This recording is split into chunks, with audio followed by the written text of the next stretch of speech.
পলতাপাড়া এলাকার বাসিন্দা মিনু মজুমদার গত ২৬শে মার্চ বাড়ি থেকে বের হন। তারপর থেকে তার আর কোনো খোঁজ পাওয়া যায়নি। গোটা দিন খোঁজ খবর করার পর কোনো খবর না পেয়ে স্থানীয় বাসুদেবপুর থানায় লিখিত অভিযোগ দায়ের করা হয়। বিভিন্ন রেল স্টেশন, মন্দির সহ বিভিন্ন অঞ্চলে খোঁজ করা হলেও খোঁজ পাওয়া যায়নি মিনু মজুমদারের। দুশ্চিন্তায় রয়েছেন মজুমদার পরিবারের সদস্যরা। নিখোঁজ মিনু মজুমদারের ছেলে মলয় মজুমদার জানান, দোলের দিন সময় মতো খাওয়া দাওয়া না করায় মায়ের সাথে বাকবিতণ্ডা হয় তার।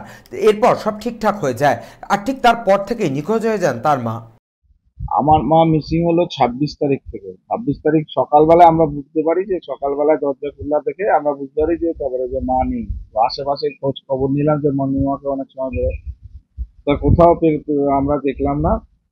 তারপরে সারাদিনই এদিক ওদিক খোঁজাখুঁজি, আত্মীয় স্বজন হ্যান ত্যান সবই করা হয়েছে, কিন্তু কোথায় আমি কোনো খোঁজ খবর পাচ্ছি না। এবং আমার হয়েছে বলতে আমার মা সুগার আছে, প্রেশার আছে। তো দোলের দিন হলো গিয়ে আমাদের সবাই এখানে আমার বাড়িতেই অনুষ্ঠান মতন হয়েছিল। সেখানে পাড়ার আশেপাশে সবার লোকজন বা আমার কাকা কাকিমা সব এরকম নিয়ে এখানে একটা অনুষ্ঠান নাচানাচি সবই ছিল। মাও ছিল, আনন্দ করেছে খুব।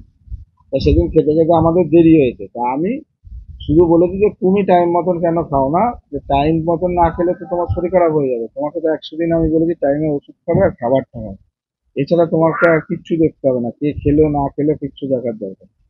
এই নিয়েই একটু কথা কাটাকাটি হয়। যে আমি শুধু বলার মধ্যে সেদিন বলেছি শরীর খারাপ হলে কে দেখবে তো।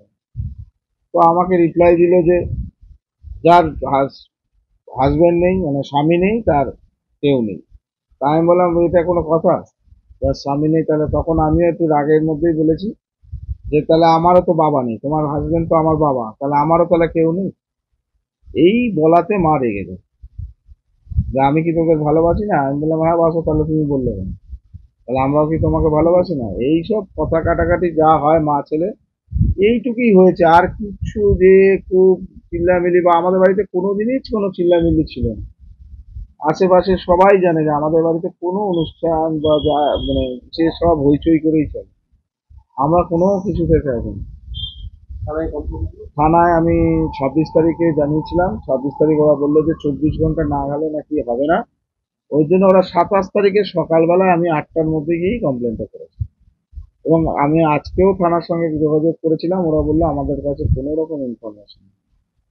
আমার যতদূর যাওয়ার শিয়ালদা স্টেশন থেকে আরম্ভ করে সেই দিনই অবশ্য একদম রানাঘাট কৃষ্ণনগর অব্দি দেখা, এগুলো দেখেছি। হাওড়া প্ল্যাটফর্ম দেখা হয়েছে সেই দিন।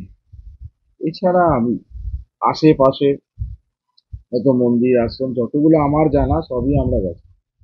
কাউগাছি থেকে সৈকত গঙ্গোপাধ্যায়ের রিপোর্ট, চ্যানেল 24/7।